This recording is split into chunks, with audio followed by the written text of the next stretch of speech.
The meeting is open at 6:30. Welcome, this is Planning Board meeting, and the first item on the agenda is to hear from the public. If there's something that you want to bring up to the Planning Board that is not on the agenda. So if you're here for a particular agenda item, this is not when you speak. If you're here for a different item that's not on the agenda and you want to address the board, please come forward.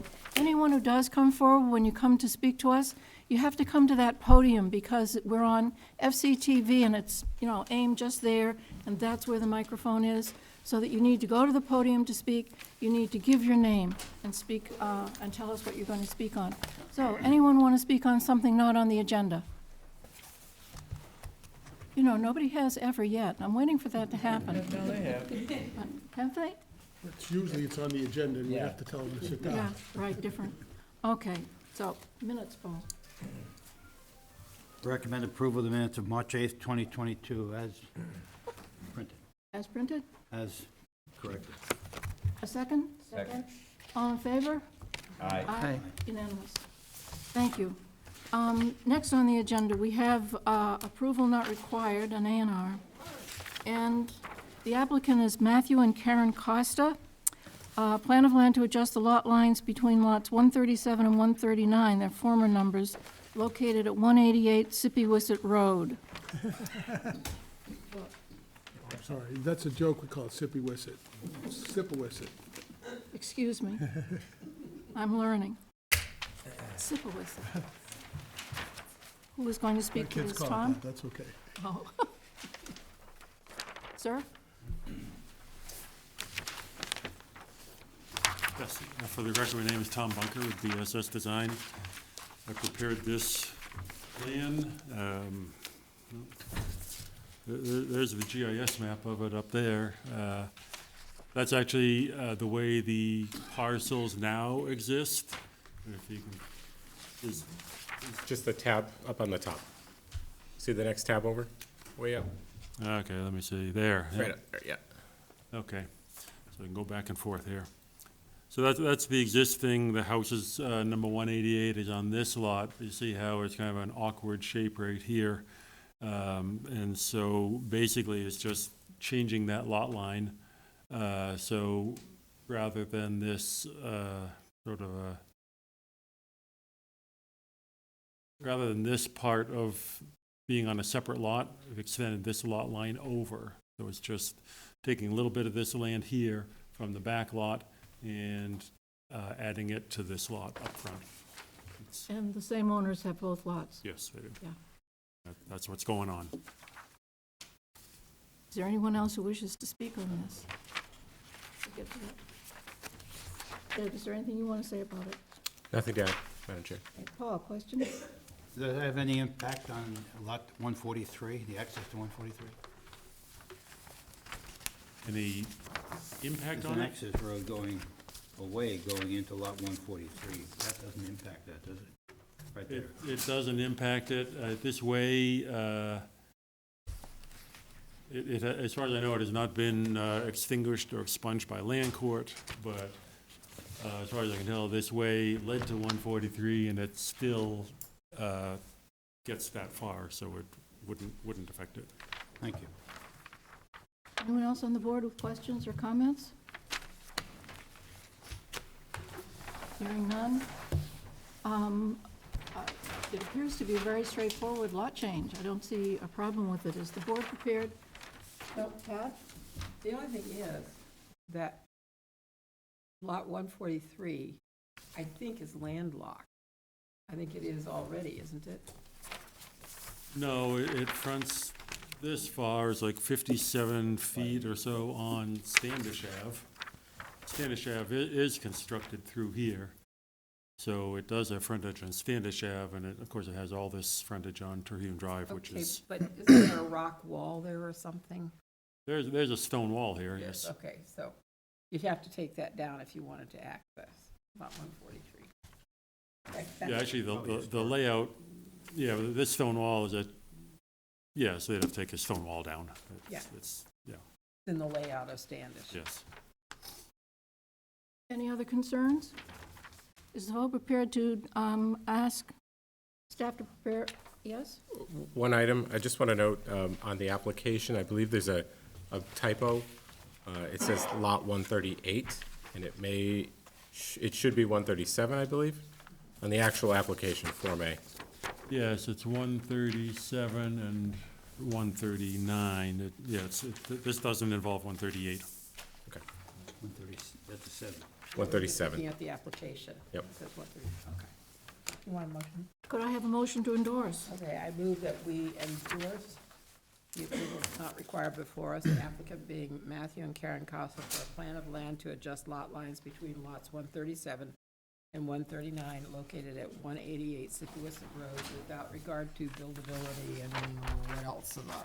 That's it. That's it, okay. Is there a second? Second. Second. All in favor? Aye. Aye. I, Thank you. Thank you. Next on our agenda, we have an applicant for a planning board decision. The applicant is the Darmal Corporation, a site plan review application to demolish and remove an existing single-family home and detached garage, and to construct 3 duplex apartment buildings located at 424 East Falmouth Highway. And we closed that meeting, and we are ready for a decision, and the decision is in our packet. John, you're going to recuse yourself? Bob, would you read the decision, please? Okay, that's, this motion, draft motion, March 22nd, 2022. Okay. Draft, March 22nd, 2022, motion that the planning board votes to approve the application of Darmal Corp. For the demolition and removal of the existing single-family home and detached garage to construct 3 new duplex apartment buildings at the property located at 424 East Falmouth Highway under section 240-12.2, site plan review of the zoning bylaw for a plan entitled Plot Plan Proposed 3 Duplexes and Subsurface Sewage Disposal System Expansion, sheets 1 through 4, scale 1 inch equals 20 feet, dated December 8th, 2021, with latest revision of March 17th, 2022, prepared for, is it Darmal? Am I pronouncing that? It looks like Darmal. Darmal Corp., 424 East Falmouth Highway, East Falmouth, Massachusetts, prepared by BSS Design, Engineering, and Surveying, as well as architectural drawings entitled Proposed Duplex Apartments, 412 East Falmouth Highway, Falmouth, Mass, scale 1/4 inch equals 1 foot, dated September 27th, 2021, prepared by Giampetro Architects with the following findings. The applicant, Darmal Corporation, is proposing to demolish and remove the existing single-family home and detached garage at 424 East Falmouth Highway to construct 3 duplex apartment buildings resulting in 6 residential units. With the addition of these buildings, the total number of residential units on the property will increase from 3 to 9 units. The project includes adding 13 new parking spaces for the residential units, making minor adjustments to the existing parking on the site, expanding the existing septic system, providing new stormwater mitigation features, and improving the landscaping on the property. The 2 existing commercial buildings on the eastern portion of the lot and the 1 mixed-use building, restaurant on the first floor, and 3 residential units on the second floor will remain unchanged. The parcel is located in the Business 2 B2 zoning district and the Coastal Borders Pond overlay district. The proposed project does not meet the applicability standards as found in section 240-7.2 of the zoning bylaw. The applicant will need to obtain a special permit from the Zoning Board of Appeals for multifamily use in the B2 zoning district. The town and Falmouth Engineering Division, Fire Department, Health Department, Water Department, and Zoning Board of Appeals reviewed and commented on the above-mentioned site plan, and the planning board finds that the applicant has adequately addressed the comments. Planning Board's review does not include building code review, and the board defers to the building commissioner as to issues related to building code and zoning. The planning board considered the above referenced referrals in the applicant's response in this matter. The board will condition its decision accordingly. The board finds that the information provided by the applicant conforms to all the requirements and findings pursuant to section 220-12.2 of the zoning bylaw.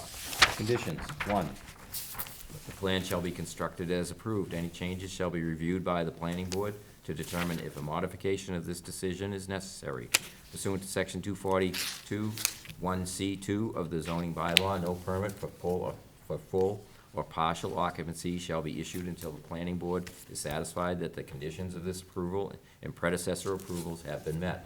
2, the applicant shall consult with the town manager's office regarding a license to maintain the parking on the west side of the building, number 3, that encroaches in the town's right-of-way. 3, the project shall not direct any stormwater runoff to public property, abutters, or public rights-of-way.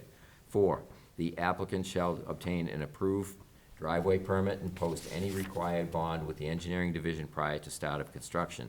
The applicant shall complete the work as approved by the engineering division in the driveway permit. 5, obtain addresses from the engineering division for all existing and proposed uses on this parcel prior to applying for a building permit.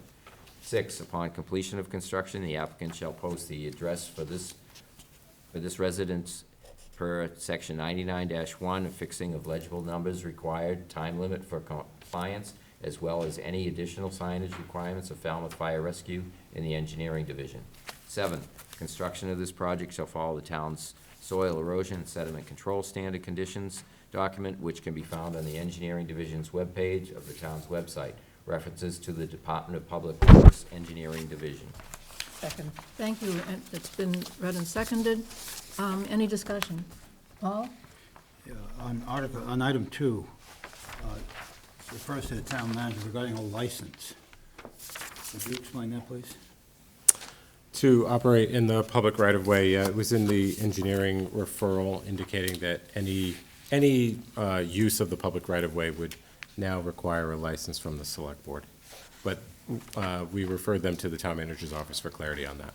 So that would go to the select board, not to engineering or somewhere else? That's my understanding, to the select board. Yep. Thank you. Is this new? I'm not familiar with this. I'm not aware that it's new. So they need a license to, So it's the parking on the old main okay. side, I believe it's Old Oh, Main. so they're parking in the right-of-way. Correct. Okay, I got it. Correct. I'm Old Meeting sorry. House Road. I was thinking the highway, where the hell are they yeah. doing that? I couldn't understand what you're talking about. Yep. Okay, I got it. Sorry. Any other discussion? Okay, all in favor? Madam Chair, Aye. Madam Chair, Too late. if I didn't vote. I tried to get in there. Oh, I just noticed that the plans actually indicate the address to be 412 East Falmouth Highway. So I would recommend that we make an edit to this draft motion on line 7, where it says 424. We just scratch that up, put 412. I think there's a bunch of addresses on this site, and we just want to make sure that the motion matches the plan. okay, so you're going to make that edit? I'll move that we change the address from 424 to 412. Thank you. Is there a second? Second. All in favor? Wait, I got a Aye. question on that. Done. Doesn't engineering decide the address for a building? Usually. And that is part of this process. Yeah. They'll be reassigning But you addresses. could argue the address is from Old Meeting House Road. That's where the entrance is now.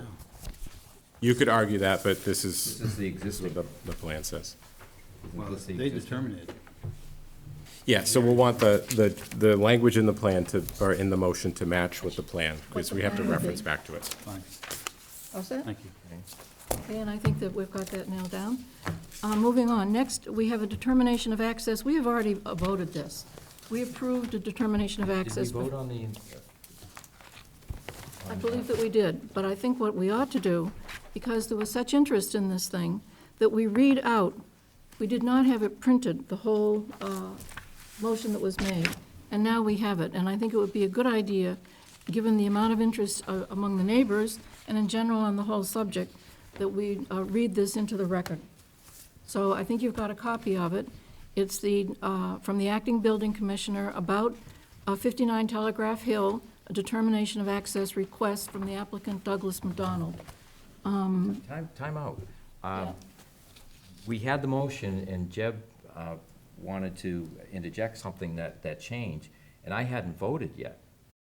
So I thought we needed to have the vote and then I made the motion to change the address. We voted on that, but we didn't, at least I didn't vote for the original motion. I voted on the change, the amendment.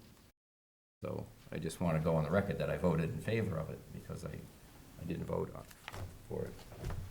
Well, as it sits, then it would have a 6-0, a 6 Yes, and 1 but what I'm saying abstention. is you kind of jumped the gun on it, because Jed was trying to interject something, and some of us said yes, and I didn't. I'm sorry, I thought I saw your hand, but I didn't. No, I was pointing to Jeb, Oh, it looked like a raised hand. so, Very okay. similar. Okay, Okay, so now we're on to what you want to go to. we ready? Okay, yeah. Okay, so 59 Telegraph Hill Road, and here we have it in writing, how all this was decided. So is there anyone willing to read it? I can read it. Pat, thank you. Okay, this is a letter to Gary Street Acting Building Commissioner, explaining what we voted. At its meeting, and it's dated March 22nd, at its meeting of March 8th, 2022, the planning board voted that access to the above referenced parcel is adequate to provide for the needs of vehicular traffic to the proposed use of land abutting thereon and served thereby with the following conditions. 1, Telegraph Hill Road from the northern end of the loop, south on the eastern side of said loop to the subject property, shall be cleared of trees and brush to a width of 18 feet and a height of 15 feet. The traveled surface, including all ruts and potholes, shall be filled with recycled aggregate. 2, on the same section of roadway, there shall be 2 8 feet by 40 feet pull-off areas with tapered edges cleared of trees and brush and filled with 8 inches of recycled aggregate located no more than 300 feet apart. The applicant shall investigate the possibility of a third pull-off in the area from the existing fire hydrant at number 65 Telegraph Hill Road, south, to the subject property.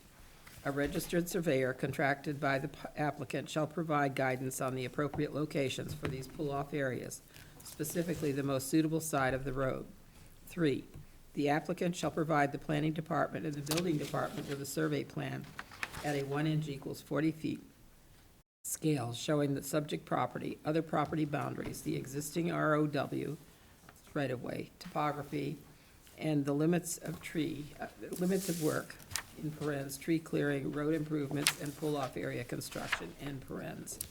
The applicant shall also have the ROW and limits of work staked out prior to any tree clearing, excavation, or road work. 4, the applicant shall notify the building department and the planning department that the improvements have been completed as shown on the plan. No occupancy permit shall be issued until the building department and planning department have inspected and approved said improvements.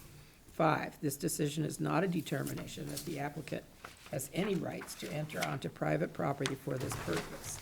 6, this determination under the zoning bylaw is not a finding that with the above improvements, the property is eligible for an approval not required endorsement under section 81P C41 GL for the creation of additional building lots. 7, this determination is applied to parcel 2301006011 and only the pending building permit for the construction of a single-family dwelling, and is not a finding that any other proposed construction or other property along Telegraph Hill Road is eligible for a similar determination of access. And it's signed Jed Cornock, AICP, Acting Town Planner. Thank you, Pat. Jeb, what's the process for being sure that Mr. McDonald, the applicant, and the abutters have a copy of this? Is there a process? We don't actually have a process, but we can certainly send it to anyone who emails us or contacts us. We can send them a copy. Typically, email it to the abutters, kids. so we typically send it to the acting building commissioner and the applicant. Good. Okay, I just think it's good that everyone who was so concerned in the process knows the outcome. Yeah, they have a copy of this. Okay, great, thank you. I have a question. Oh, Yeah, on item 2 again, talks about the possibility of third pull-off. I know we discussed that, but I thought we, it isn't what we Drop it. voted. We voted too. It was in the language, it was in the original email language that we based this letter on. And so it was it wasn't necessarily discussed, but it was included in the language that you read into the record, and asked the applicant at the time. Remember, he indicated that he had written that language, so it was included in that. And it's just a possibility of a third pull-off. it's going to be hard to do that, so it's probably not going to happen. It's possible. Any other comments? Okay, we can move on. Now, we have an item on the agenda that we have a request to a continuance until April 12th.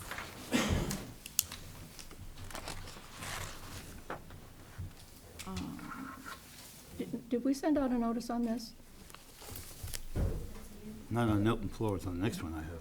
Yeah, the next one, we're done on this one. So, and if, is there any problem with a continuance for this? The materials didn't come in. Acceptance. Milton Floors? Yeah. Which one are we doing? What's the name? Milton Oh. Floors. Milton Floors. Milton Milton. Floors is It's a called continuance. You requested Milton, continuance. N-I-L-T-O-N, Milton. Milton Floors.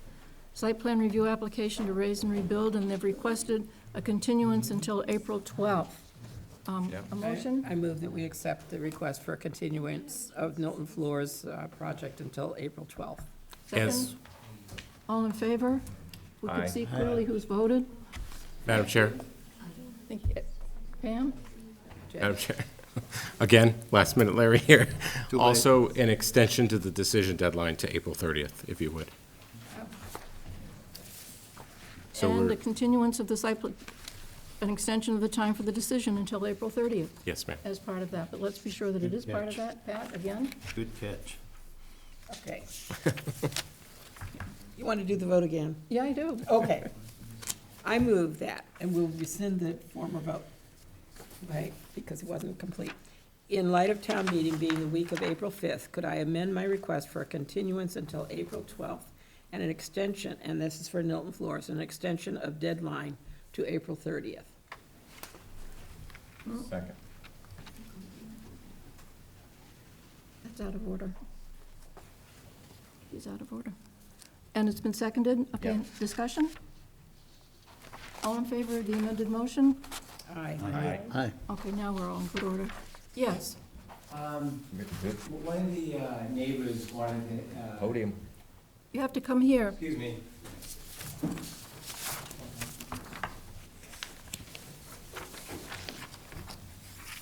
Excuse me, I thought you were going to ask if anyone had something to say about Telegraph Hill Road.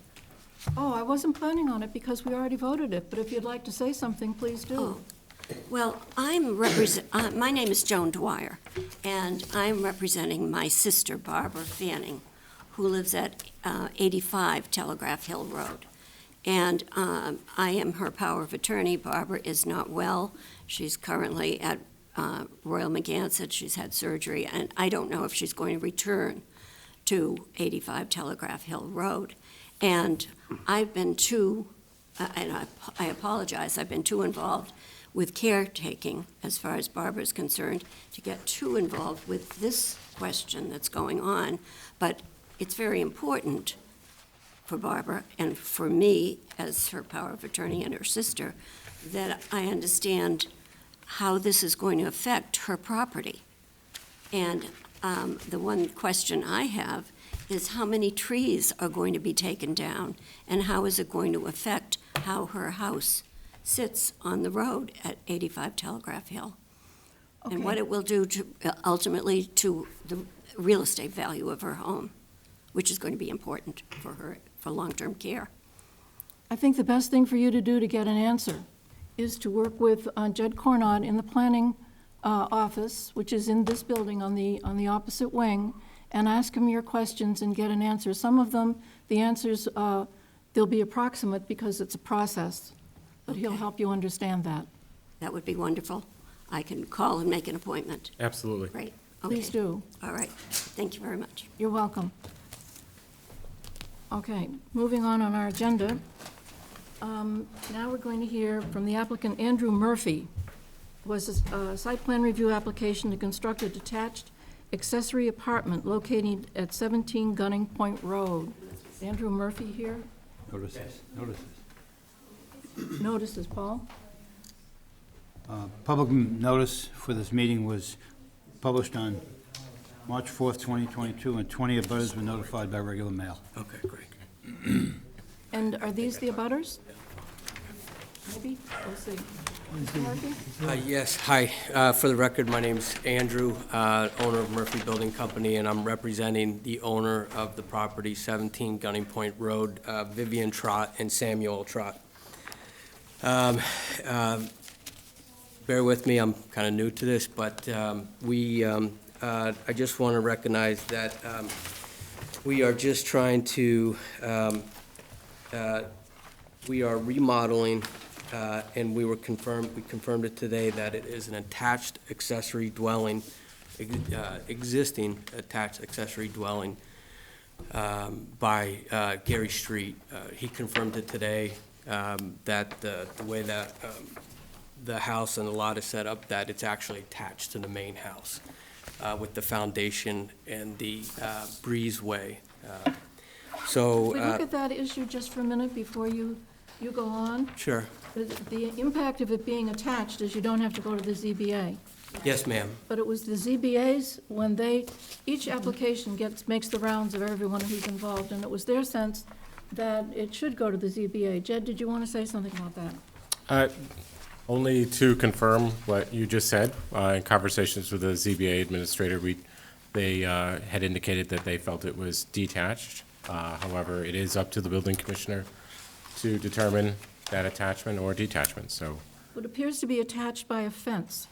Actually, it's attached by foundation concrete wall and breezeway attachment from garage to house. Jim? I think this is, in the opinion of the building inspector, and that's his job. I am just familiar with the previous building inspector saying that attachment had to be closed and have heat. And that was his opinion that he did at the time. So what we see is two different inspectors, slightly difference of opinion, but we go with whoever our guy is and he says what it is. But that's why there seems to be confusion, because I've sat on this board several times, and particularly it doesn't come with accessory apartment, but it comes with the height of the structure. And if, a lot of times I've seen people try to get a walkway and a fence saying it's attached, so that building could be Higher. 35 feet high as opposed to 18 for an accessory structure. But that's what's going on. It's a slightly difference of opinion by the building inspector, and that's the rule. It's not a slight difference of opinion, because here you've got an open walkway with a fence. So I'd Well, like, it used to be, I've seen the interpretation change as building inspectors go down the line. That's Yeah. all I wanted to say. I've seen it a couple times. did you work with the building inspector on this? I haven't communicated with him yet on that. I wanted the applicant the opportunity to speak to him first.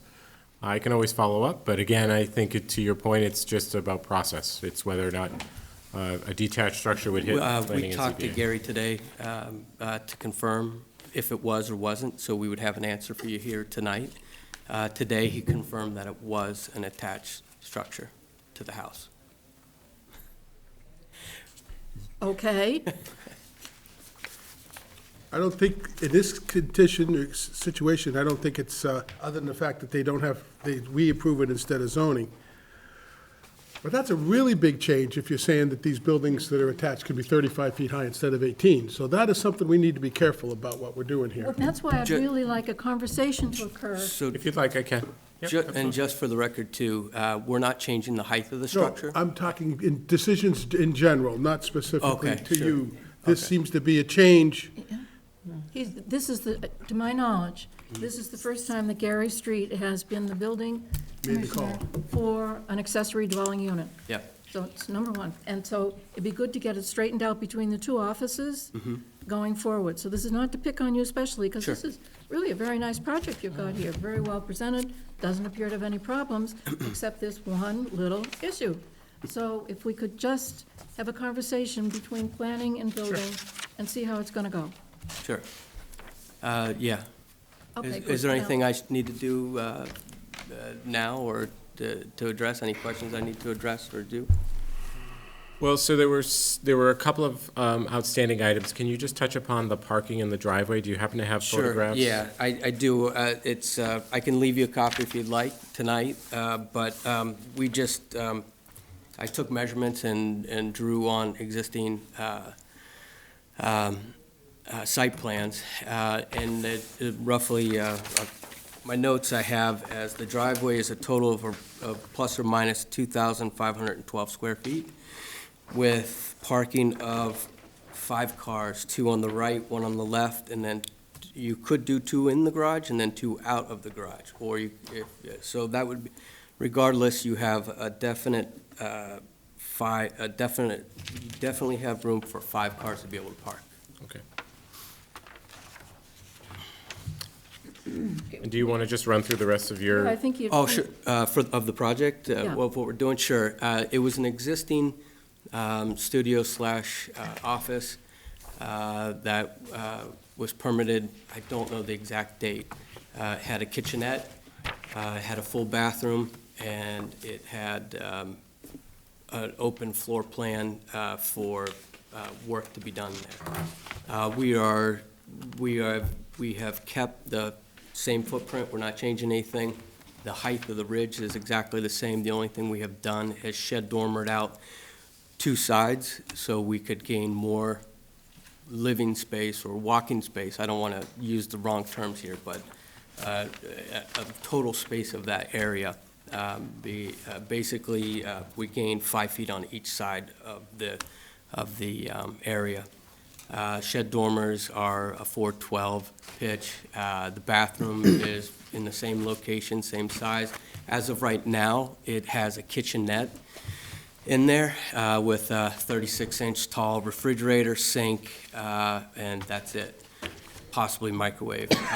The owners are really just would like to have a full kitchen in there due to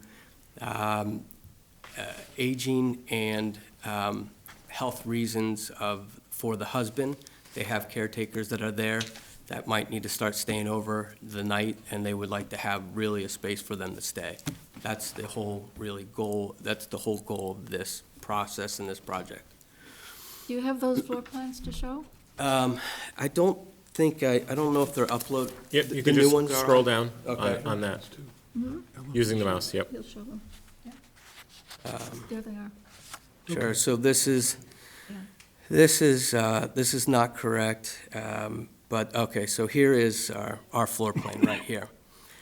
This is what we're proposing for the kitchen. This is not what the town has right now. The town has just a kitchenette along this wall. We are just looking to put in a full-size refrigerator and cooking stove here.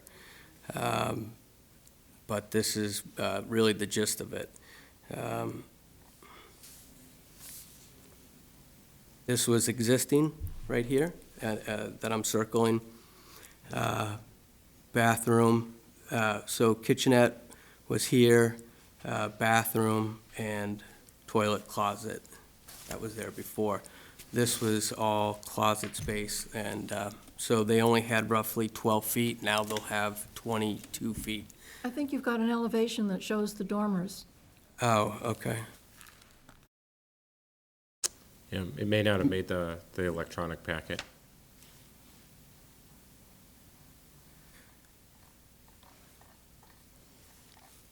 It might be back at the top. I'll scroll back up. Yeah, the drawings seem to be at the top. Yeah, let me go back up. Here we go. Start from the top down. This driveway is not correct, but I do have plans with the correct layout of the driveway. The plans that were submitted included elevation showing the new dormers, and they are very Yes, ma'am. standard Cape Cod dormers. There's Yes, ma'am. nothing Yeah. unusual about them. No, nothing, no, not at all. I don't believe it's in that electronic version that you have there. But the Yeah. board does have those renderings, the architectural renderings. Any questions? Paul? This accessory apartment is under construction, is that correct? I'm sorry? It's under construction at this time? Yeah, it's currently under construction. All we did was we demoed the top of the existing structure off, like such. We redid this gable end wall. There's no windows here. And then there is a shed dormer that comes off at a 4/12 pitch, comes straight down, and a shed dormer that comes off at a 4-pitch, 12 pitch and comes straight down. Pat? This is just for me because I don't know. I was always under the understanding that anything of this nature had to have two sources of egress. And we've got one here. I don't know whether that's true or not. I don't know the building code in regard to that. I can't answer that off the top of my head. I wish I could. I know our windows are set up for egress for emergency egress through the windows if, which is necessary in just standard single-home building. If you're on the second floor, you have one set of stairs going up. You only have one set of stairs coming down. You need to have one, if in the bedrooms, you have to have a window that is, meets egress size. And I don't recall it off the top of my head. Maybe it is 24 square inches or 24 by 24. I'm not exactly sure off the top of my head. I'm only bringing this up because I like what you're doing, but I just wouldn't want you to be caught when the building inspector says, hey, where's your second means of egress? Sure. So please check that. Okay. I just don't want surprises like that for you. Thank you, Patricia. I will, and I try and cover all my Ts and dot my Is as well. I always ask for permission rather than I ask first, and I always ask questions, especially when Eladio was here. I've worked with him quite a bit. Paul? Yeah, I'd like to make a comment if I may. I often go out and look at the sites when it's coming before the planning board, and I went to the property, I pulled in the driveway, I didn't see anyone there. No. So I walked around, and I startled the lady here, and she came out and wanted to know what I was doing, and I tried to explain to her, and you said I needed permission. So you're right, and I apologize for going without permission. But, well, I'm sorry to do that to you. I want to publicly apologize for not calling. That's very nice. Thank you, Paul.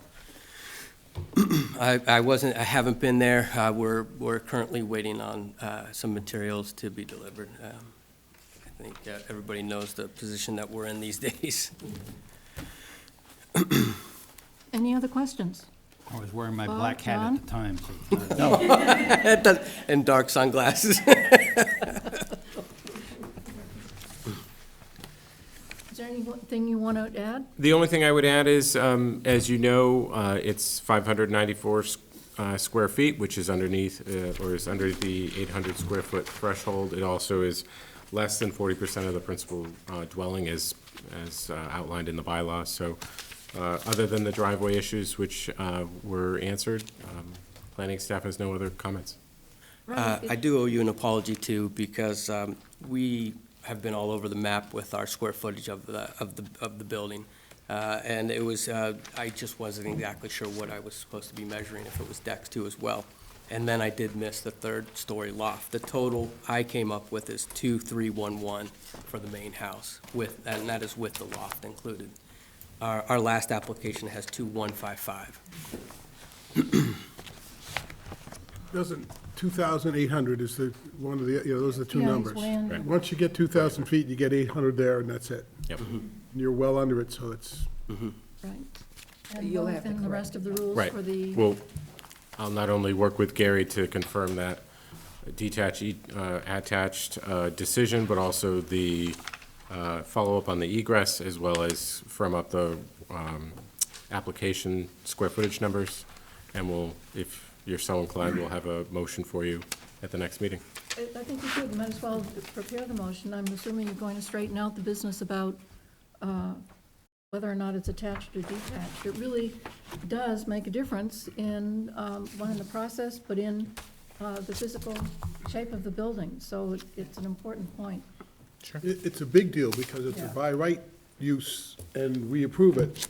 And if it isn't, it's a zoning board special permit. That's a whole nother ballgame. So that's a really important determination. But also, for all other decisions, I'd be really interested in the determination, the change from one building inspector to the other about, I remember specific houses where it was required that not only was that walkway to be enclosed, but also heated. And I can tell you that, we don't need to get into it, but I know Francis Avenue was one. There's several others that I've seen. And the difference is the barn out back can be 35 feet high as opposed to 18. It has much more of an impact on accessory dwelling, not a dwelling, accessory building as it does an accessory dwelling. It's just Yeah. more of a planning board issue than this gentleman's issue.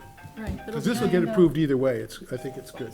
We'll plan on a continuation to our next meeting, and that date is April 12th. So we could have it for them? Sure. Okay, great, thank you. Thank you. You're welcome. Thank you. Okay, I hate when that happens. That was Laura. She was calling you to give. Okay, moving on, public hearing. This is a first hearing. Would you have a notice? Yes. Publishing date for the public meeting for Larcher's Way was published 2 times on March 4th, 2022, and March 11th, 2022. In addition, 9 abutters were notified by regular mail.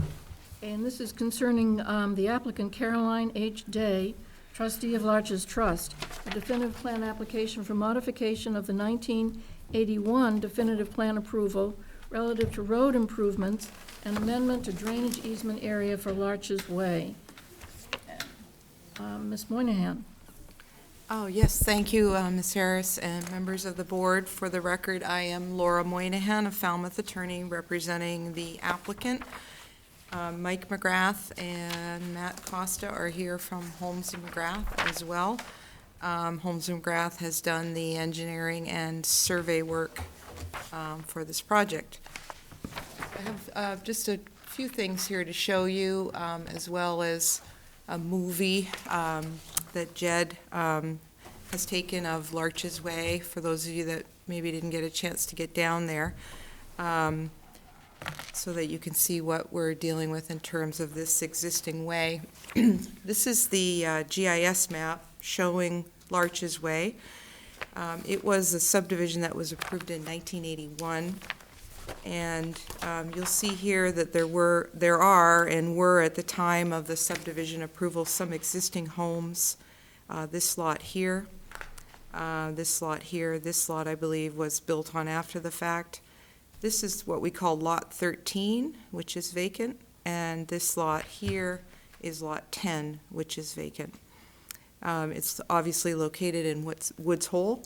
The property has been in this family since the 1920s. It was originally Roger Day and his family members, 4 of them together. You'll see in the file references to the 4 family members who at the time they brought this plan to the planning board in 1981, there were 3 existing homes within this development and 1 additional home built for each of the 4 of them. So a little bit of the history. As I said, it was 1981 when this was originally approved. It was a 22.44 acre subdivision. There were 5 vacant lots created, 2 existing homes within the development.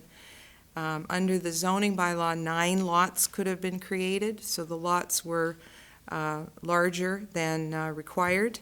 And that was really part of the family's desire to be stewards of the land, to not overdevelop it, to try and maintain the natural beauty and vegetation of this particular area. The water main and underground utilities were installed, gas and electric and cable vision, as well as fire hydrant. And now there is a gravel way that exists that has served as access to the houses for many decades with a firm surface, and we'll show you what that looks like. In 1981, the board did waive road improvement requirements to Station 755. That's essentially where Lot 13 intersects the way. Mike McGrath will show you the details of the plan, so I'm just going to give you an overview here and some history. A road covenant was imposed. An emergency access easement was imposed over what we call Lot 10 and Lot 1 to Nobska Road. And Lot 13 and Lot 10, which I showed you, and a small unbuildable Lot 12 are subject to the road covenant now. There is a pond, a wetland resource area on the site within Lot 6. There's an extensive conservation jurisdiction area. I think it's fair to classify this as an environmentally sensitive area with the wetland resources and the buffers, as well as the extensive vegetation and wildlife habitat. So on this application, originally, you may recall, some of you may recall, we were here a few years ago requesting just a straight release of the road covenant. At that time, that application was withdrawn, and Mr. Curry had recommended that we reapply with an application to actually modify the old definitive plan. So here we are some years later, after much work, to come to you, and we're requesting release of the road covenant in full in exchange for a bond. Botello has given an estimate for the work that's proposed on the road improvement plan. We're requesting revisions to the drainage easement area on Lot 13, and again, Mr. McGrath will show those to you.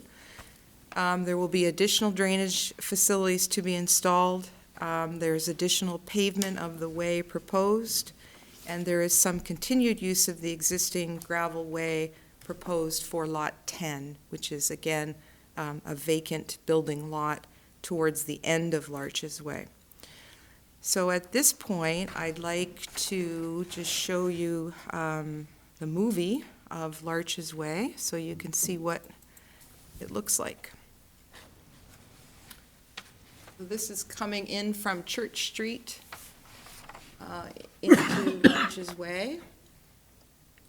And this is the existing paved surface. This portion is not subject to the subdivision. It's the actual entrance into the subdivision lots, and you'll see that soon. You can see from the video, I think it's significant, the topography that we're dealing with here, the extensive vegetation, the rock walls, all of these things are, I think, go into some of the relief requested for this application. And here we are continuing down. You'll see some of the markers now.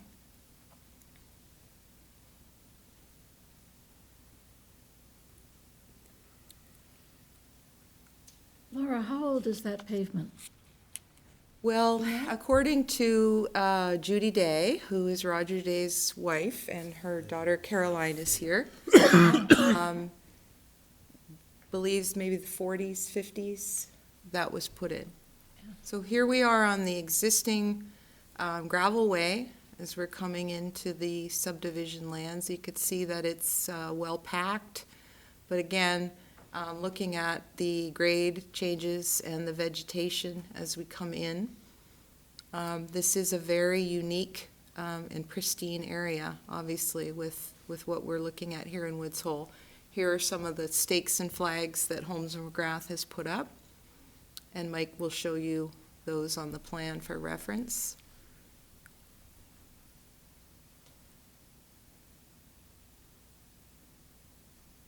It's like a forest going through.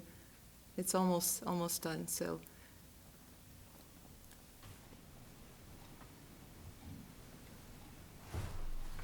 And there seems to be a vernal pool just to the right of the road there where that hydrant is. There is a wetland there. Yeah. We're looking at it, and we'll have a little bit of discussion about that as a freshwater wetland, but it does go into play in terms of, again, the relief requested, given the Conservation Commission regulations for doing any pavement or other drainage work within the buffer to that wetland resource area. Now we're coming around to the end of the subdivision and getting now into the emergency access easement area, which is not part of the subdivision, but which was a requirement of the 1981 approval, and that takes the roadway, continues out onto Knobska Road, which is right at this point here. Okay, so that is just kind of I think a good illustration of what we're dealing with. Bridge is right to the left. Yeah. Pardon me? Oh. So now I'd like to turn it over to Mr. McGrath, who will use this colored markup plan just to give you some more detail on what's proposed and what is there.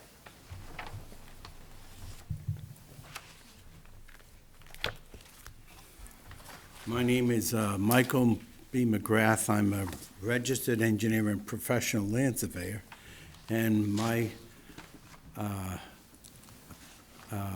firm, or a preceding company under Philip D. Holmes, subdivided this land in 1981. And what was absolutely unique about it is that they could have got many more building lots than what they actually proposed. This was a family subdivision.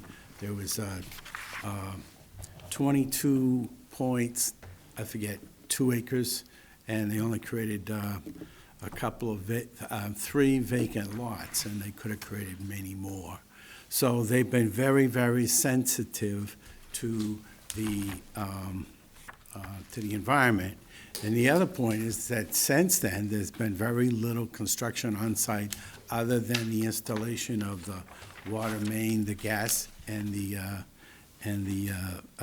electric utility.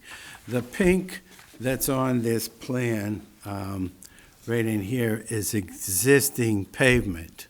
And you saw what the condition of the pavement is. Then we're proposing that this be widened to, I'm sorry, I can't read the, I better get my full-size one because I can't read what it says.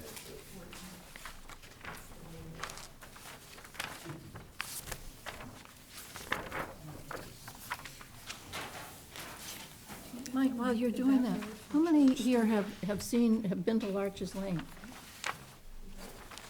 I went down there by mistake. Oh, mistake. Did you go, I thought you went, Paul, also, didn't you? Where? The Larches Lane? Yeah. Looks like we've all been there, No, I have. except Bob, yeah. We should have picked you up this morning, I'm sorry. I didn't catch some of that discussion I was because, just asking the board, you know, how many of us have been to Larches Lane and have driven the road? oh, it's beautiful. You ought to, It is, it's lovely. and what you ought to do is get out and measure the actual traveled way, because the actual traveled way is sometimes 10 or 12 feet. And there are some significant things that you may not want to disturb. For instance, in the movie, there's a rhododendron bush that is actually been cut through. And there is, when you drive through, there's a big rhododendron on both sides.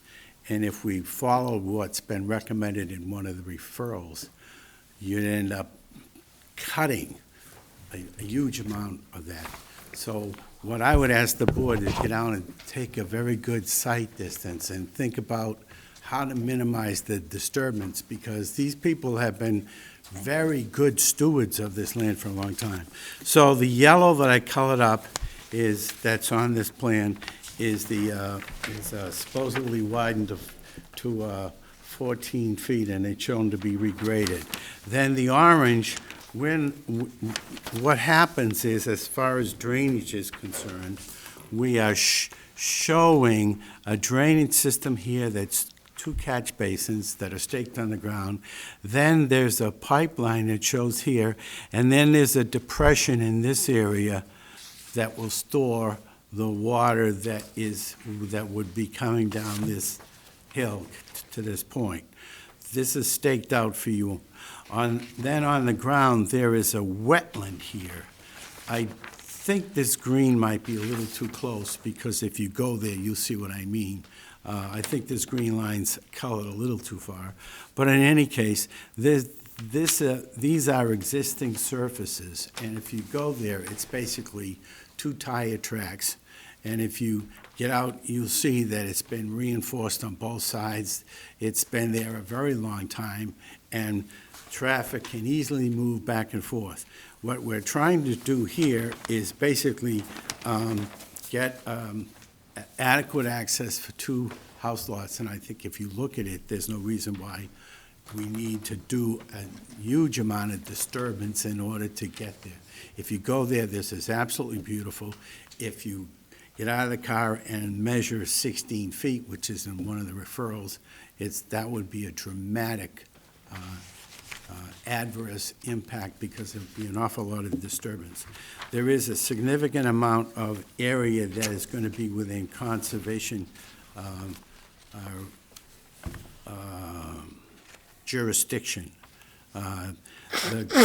As I said, the green is labeled on one of the maps as Crocker's Pond, but it's a wetland. It's not a real pond. There is open water, but I wouldn't call it a pond. But in any case, you can drive through and basically hit Knobsky Road as the movie shows. So I believe that that describes the coloring, and this shows you the alteration of the drainage easement, and I believe that you've got a referral that says the drainage is adequate as it's been designed. Then I'll hand this back to Laura. Thanks, Mike. I just wanted to comment a little bit on the Concom jurisdiction. Yesterday, we received a very lengthy referral from the engineering department, 5 or 6 pages. Obviously, we have not had time to address all of those issues, and there's going to be quite a bit of work to do there. So the purpose tonight really was to introduce the project to you, and we would be requesting some additional time in order to prepare a written response to the questions and issues that the engineering department has raised. The staff report also did raise some questions, but obviously we need time to do that. So our goal tonight was not really to try and get into debates about any of those issues, because it'll take some work on our part to answer some of them. Hopefully we'll be able to satisfy Jed and the engineering department and be able to come back to you with a referral from both, saying that that we've satisfied their concerns. So that would be our goal. But I did want to point out tonight, just so we leave this with you, because we are looking at asking for relief to leave the existing gravel roadway as shown in the orange as is. That would be essentially serving this one building lot, Lot 10, similar to a driveway, really. This lot is built upon here already. So and again, we will supply the regulations and the details of this to you in writing, but essentially looking at the Conservation Commission regulations today, just to give you an idea of what the limitation and prohibition is. With a wetland being classed as a freshwater wetland, there is a 50-foot no disturbance zone under the Falmouth wetland regulations. Now, these regulations have been adopted, obviously, since 1981, so they're new. This green wetland, and this is my fault, I guess I got a little carried away with my highlighter here, but essentially looking at the plan and scaling it from the closest wetland flag to the edge of the gravel way, it's about 20 feet. And then from that closest wetland flag to the northern boundary of the road layout, it's about 50 feet. So the Falmouth wetland regulations do allow for work within the Zone A buffer, which in this case would be 50 feet for a freshwater wetland, but only if you have impervious, that the resource area buffer for redevelopment would require that the surface be impervious. It would require a paved road in order to make road improvements to it. If you have pervious surfaces like you have here, you would not fall under the redevelopment exemptions. So essentially, we would be looking at a 50-foot no-touch zone. And that, of course, makes sense because we have a very environmentally sensitive area here, but we do have an existing roadway. So I wanted to point that out. Again, we'll provide more information to you in writing, but that is why the application materials talk about making improvements to this roadway, paving this roadway in this particular location, and installing drainage, we believe would be prohibited by the local Falmouth wetland regulations. So with that, we'd be happy to answer any questions, take any feedback, but again, we would like to request that the hearing be continued, I think probably for at least a month, to give us the opportunity to work through a lot of these issues and perhaps even meet again with Jed and the engineering department to satisfy their concerns. Thank you. We had expected when we saw it that this would be happening, would be listening tonight, it would be continued, and that you would be responding, because we haven't heard back from Conservation, from a number of the Right. people that we've asked Yeah. for comments, so there's more information to come. But the board might want to, are there any comments you'd like to make now? No? Jed? Well, I only had a couple of questions, but it perhaps is not the right time for it. I would just, ask, in terms of that 50-foot no-touch, have you explored options to go around that 50-foot? And perhaps, again, this is, a bit premature for that question, but just I curious. think we'll have to look at that and again, just have the opportunity to put some thought into it and be able to see what the implications are there. So we just haven't had the time to be able to do it. That's fair. Yeah, I'd like to make a comment, just because one of the owners is here and probably very concerned about what could happen to her property. 6 of the 7 of us have driven up there to see what it would be. And I agree with Mr. McGrath, it's an exceptional place to be, it's beautiful. I wouldn't call it going into the woods. That's been really very carefully curated. You don't get that amount of grass up to the stone wall without really working at it over the years. It's really beautifully kept. And I think, in a way, for the board, it's a continuation of a conversation that we had with Telegraph Hill. And Bob in particular, but I think we all felt strongly that we don't want to be responsible for ruining the character of Falmouth and its original roads and its byways and roads like Larches Lane. So we'll go from there. But there are a lot of questions to be answered, and we'll see.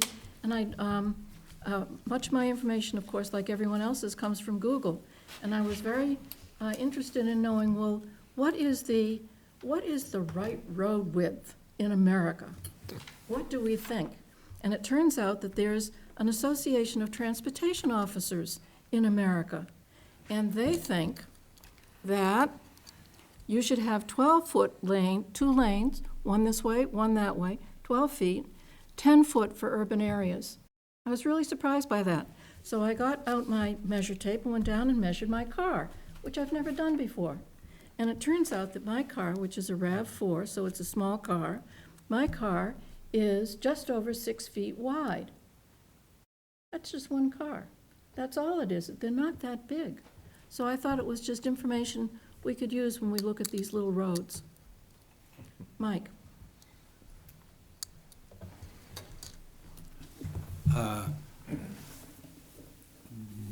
As someone that's been in the business a long time, I can't help but note that oftentimes standards that have been adopted have become obsolete or outdated because of the way we've changed things. So over and over again, to me, I look at the cars and they are smaller and they are more maneuverable. And if you do look, there are standard guides, and I just shake my head at them. I will point out to you that there was a huge amount of controversy on the Palmer Avenue extension that went from where Old Palmer Avenue forks off up to Brayside Drive. And what the state did is they just put in some turnouts that have been very effective, as far as I'm concerned. So we need to have the same kind of approach when we look at improving our built environment here. So anyways, thank you. Thank you. So, Pam, Do you know what the length of that road is from Church Street to maybe the house? or to Knobska Road? I'm sorry? From Church Street to Knobska Road, how far is it? Because it's not a dead end, No. no.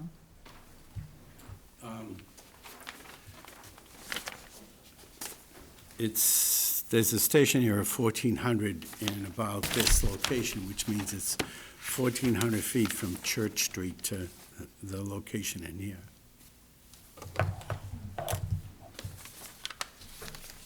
Any other questions, concerns? Okay, we want to have a motion for continuation? So, We don't know to what date, though. They haven't requested it Oh, at this point. is the 12th too soon? Would you like more time? If you're suggesting a month, then that meeting would be April 26th. The 26th?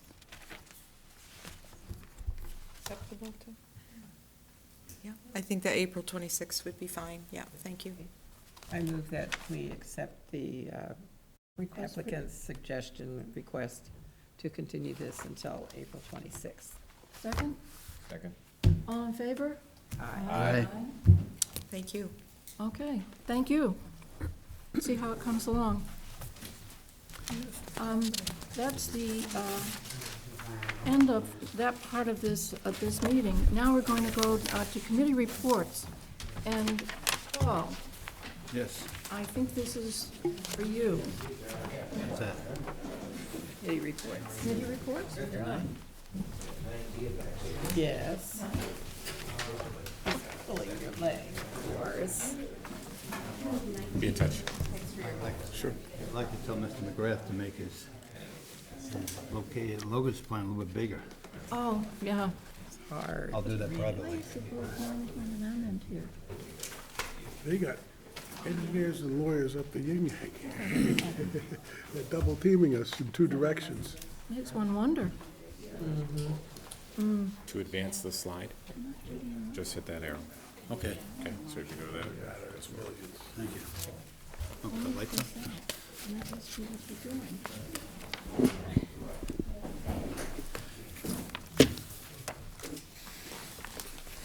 Now's the fun time of the meeting. Yes. You've asked to have committee reports, so I'd like to give a brief committee report on a number of things I've been involved in. Didn't work. Where's the mouse? Just the arrow to the right. Didn't work. You can use the, oh, There there it you go. is. Okay, there's actually 4 committees that I'm involved in. One is Transportation Committee, and the last meeting, I made that presentation, so I won't go over that, I just want to mention that. Coastal Resiliency, which is basically over now, but I think it's good to tell you what happened, and the Water Quality Management Committee, which is ongoing for long term.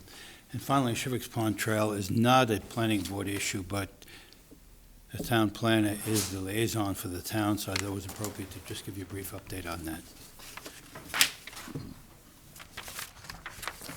Coastal Resiliency, the Select Board authorized it in 2017, and it expired. The presentation of final report was in June of last year, and and other meetings were made to several committees, including the strategic planning session of the Select Board.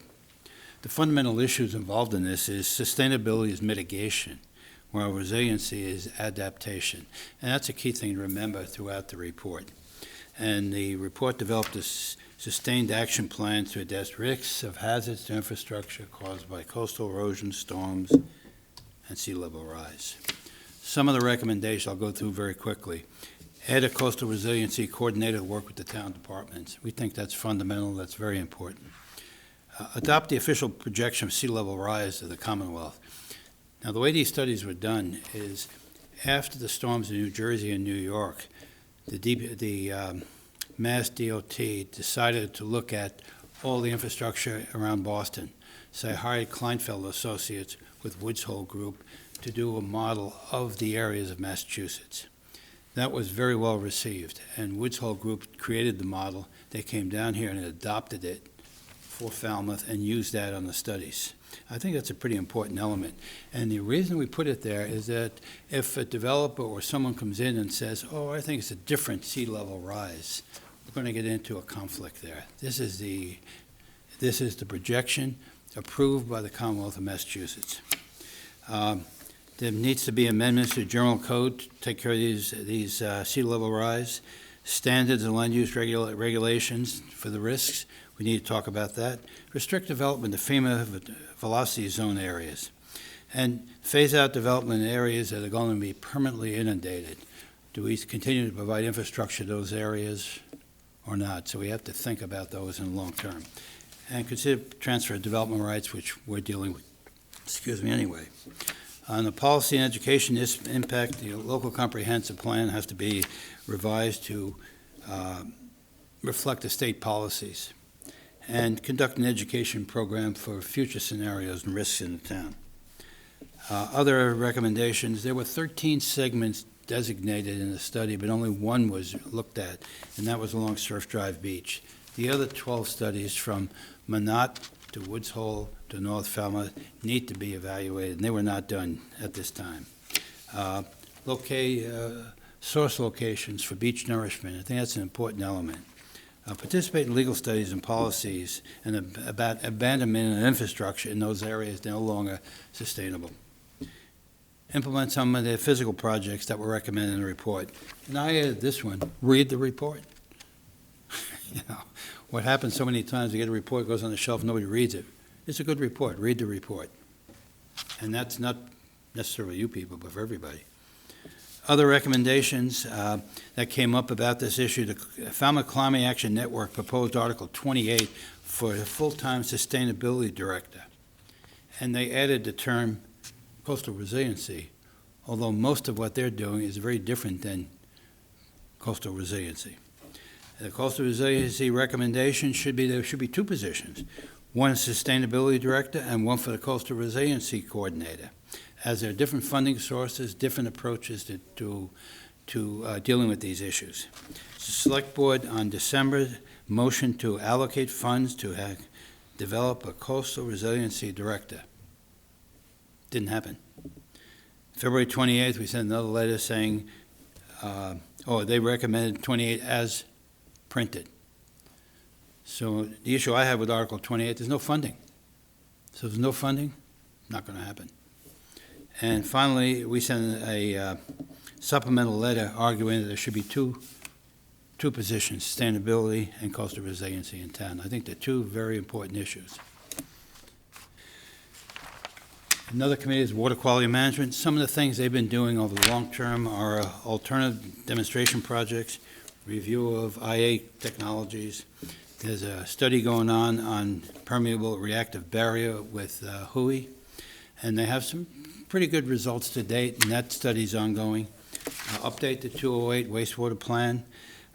Evaluate the effectiveness of nitrogen removal technologies. We had a presentation a couple of weeks ago where some of these technologies are not getting the removals that were anticipated. So it's a little hard to recommend a particular technology if it doesn't meet the criteria, because they're expensive. Look at the wastewater discharge options, and there have been some intermunicipal discussion with Mashpee and Sandwich on McCoy Bay. I've mentioned this at the last presentation I made, but land-based options for ultimate disposal, the sand beds, the Allen parcel, the Augusta parcel, these are short-term issues. The outfall option was to look at discharge to Buzzard Bay or Vineyard Sound, and as an allocation, $95,000 on the town meeting Article 15 in April of this year.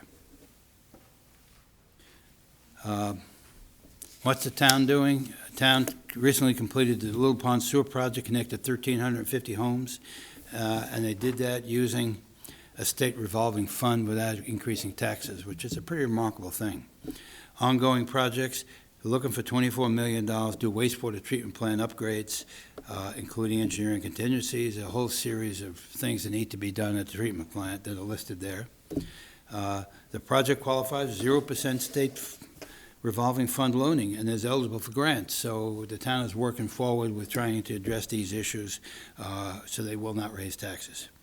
And a future project is a collection system upgrade in the Great Pond area. It's probably in the order of $60 million, so that's down the road a ways. Some relevant local issues that I think are probably interesting, although don't really impact us too much, is Bourne had an open town meeting where they voted to oppose any federal or state permits to discharge into the canal.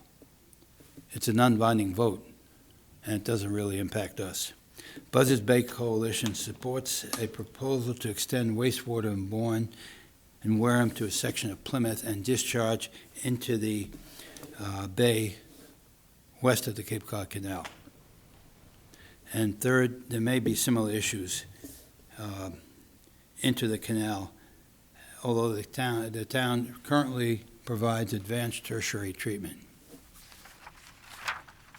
Sewage Pond Trail, the last one here. This is a project near and dear to Mr. Jed here, as a minimum. It's not a planning board issue, but it's relevant to a lot of things we're doing. What's going on now? We have full funding for Sewage Pond Access Park,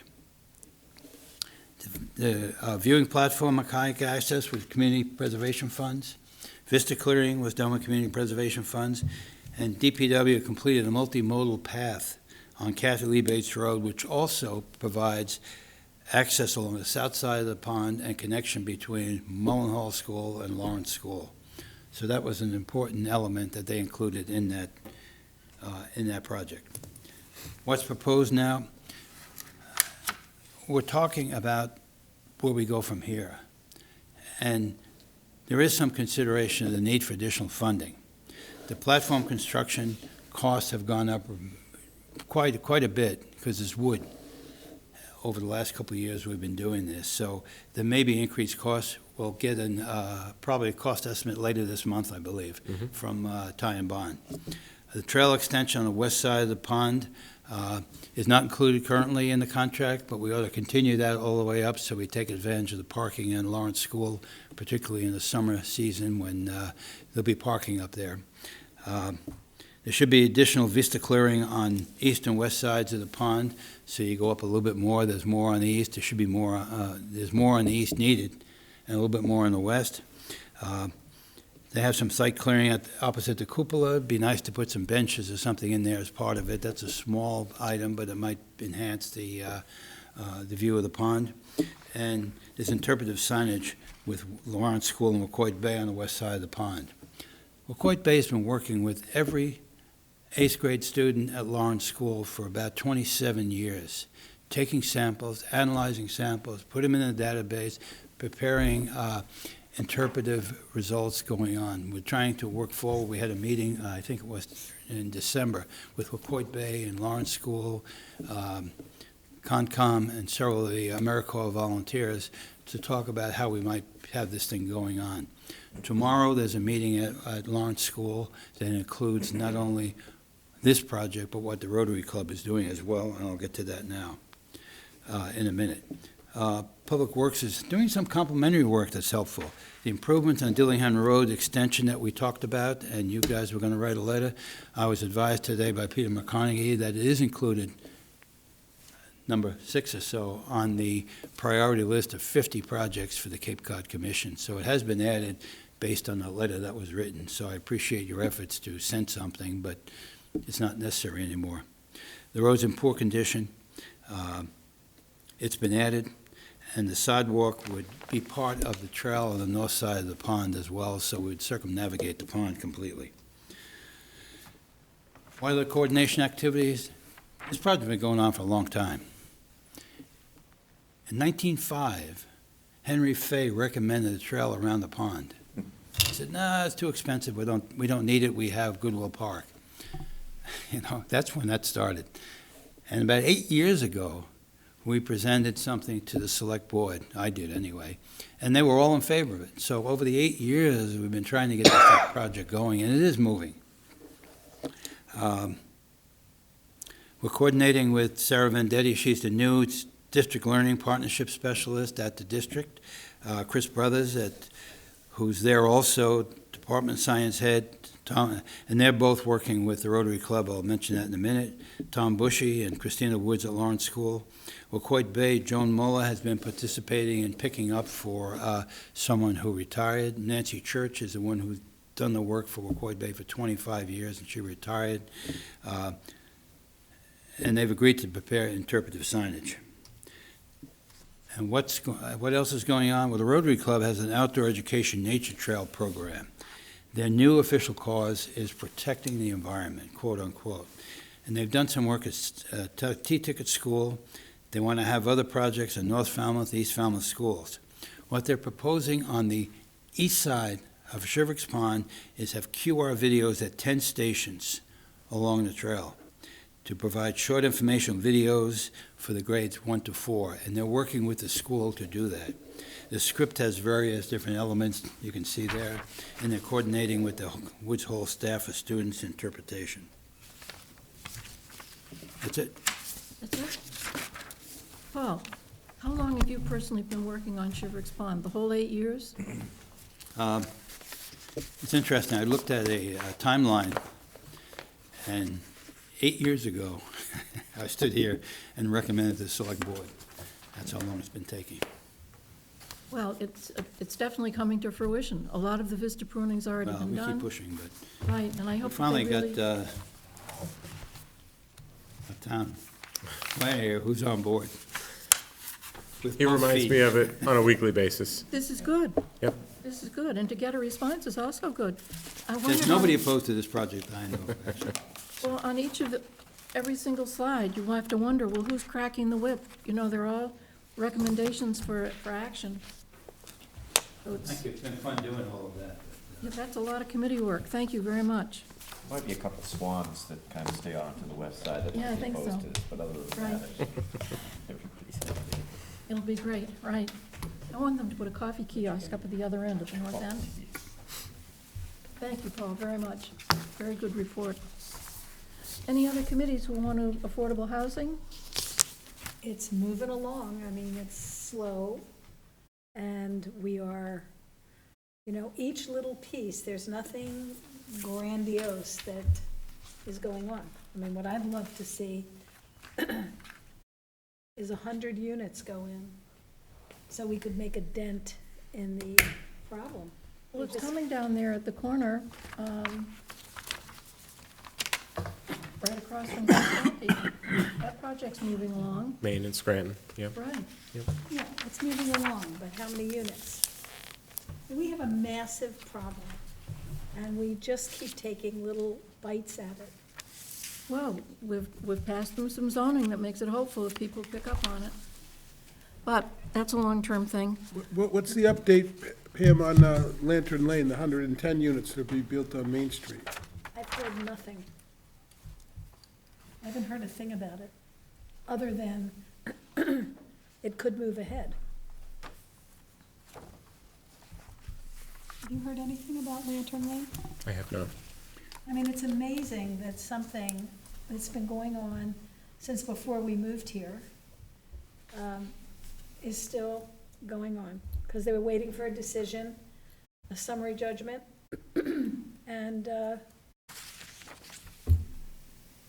just keeps plodding along. Has anyone heard anything about that project? No. Nothing in the paper. Most people have forgotten about it. I'm afraid it's gonna come roaring back and people are gonna say, oh my God, what was this? Because This is the Liberty Lane thing, is it the same one? Yeah. Well, we'll just, have to see. In the meantime, that lot just sits there. Okay, we did have some correspondence. I think you had it in your folder. You probably saw it, so that you know that the Cape Cod Commission has funded a request to support the, an economic development guide, but not an open space and recreation plan update. And their Mayflower Wind has let us know, Mayflower Wind has got an enormous project that they're planning to put through the Heights. You've probably been reading about it or seeing something about it. And there's a chance, Thursday. Madam Chair, that meeting has actually been postponed. The notice just went onto the website, I know, just went onto the website today. We just got The new word. date? They haven't rescheduled yet, but it is postponed at this moment. So we kept it in your correspondence only to give you some supplemental information about the hearing, how they propose to handle it, and also information about the project, but it has been postponed. Well, the route that they've chosen is remarkable in its direct aim at a very high, dense residential district. Now, it's true, most of the coastline along there where they need to come in has the same problem, but not all of the coastline. How did they happen to zero in on the highest? Seems peculiar. Anyhow, it might be something that we should take an interest in as individuals. There's, Something in the paper that the selectmen have kind of approved. They've paused it.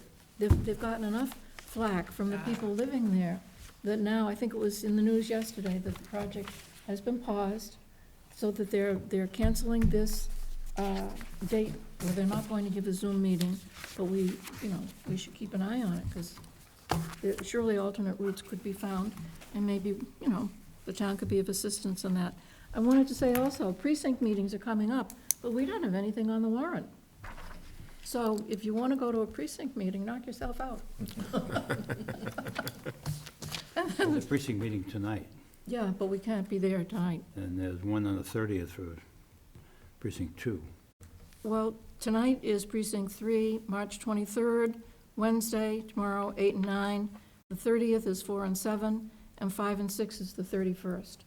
So town meeting members will be going, but we Do can we just, anticipate any issues affecting the planning board? I don't know, do you? I haven't heard. Does anybody else? No? I I think we're in the know- clear.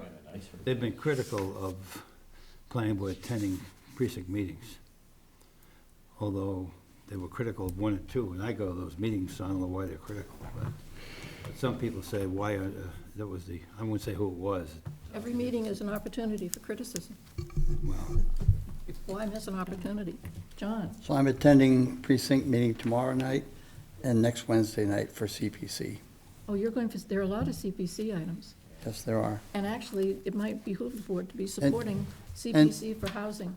And if you want, next meeting, I'll give you a quick update on what CPC has funded for affordable housing in the last couple of years, almost 100 units.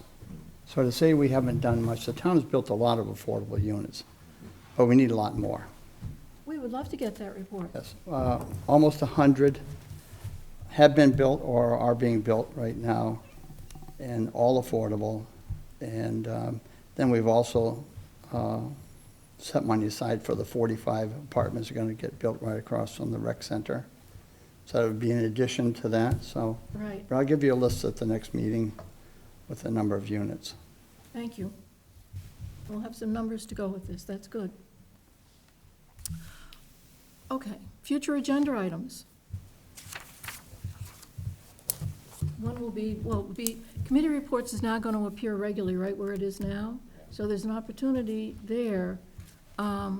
If the committees you're working on are doing something and you want us to know about it, or you want to use the FCTV link here for that purpose, there it is, it will be on the agenda. Other future agenda items, the Phase 2 recodification will be creating items that will come along, and at the end of our meeting time, before we get to committee reports, the discussion time, that's when we'll be looking at those items that need us to be, as a board, considering new policy questions. So those will be there as they turn up. But if there aren't any others, Ted, do you have any? I was just going to mention the Economic Development Guide that the Cape Cod Commission is funding through District Local Technical Assistance Funding. We're hoping, the planning staff actually applied for that. And the reason we did that was because the town is transitioning to online permitting. And so, change can sometimes be challenging. Yeah. And so we're hoping that this plan will actually outline the permitting guide for folks who want to, for example, open a restaurant or open a small business or even make their way through site plan review. Who to see, who to talk to, what are the boxes they have to check before they get to the process so that they have all their sort of ducks in a row when they come before a board. So that's the hope that this permitting guide will provide for the. How close is that to being ready? Well, we just got notice that we got awarded that grant funding, so they have to spend that by the end of December. So we should have a deliverable by the end of this calendar year. Question on the online permitting. Are there forms that can be filled out on the computer? Yes. I got an earful from my two brothers about online permitting, where it would take them literally 5 minutes to go to an office, fill something out, and my brother was saying it takes like 4 days now to get a permit up in Boston. So there are electronic forms. So my understanding is each applicant, if you're a returning applicant, they'll set up sort of a user profile. And, if you're applying for a certain thing through a certain regulatory board, your information will pop right up with your address, and you can just fill out that. A lot of them, you have to download it, print it, fill it out, scan it, and then send it. No, yeah, so that will not be the online permitting process Let's make here. it more complicated Yeah. and more burdensome. Yeah, When we're talking about this, all I'm thinking is, how many years have we been talking about this? yeah. I know when we were working on the LCP, we were talking Yeah. about that as one of the goals, and that was a while ago already. History now. Yeah, but we're behind several other nearby towns that already have it. Yeah, a lot of towns are moving to online permitting because it's easier. Makes sense. Perhaps not in what you're describing, but for the others, it's access, easy way to do it. So, I make a motion to adjourn. All in favor? Aye. Thank you.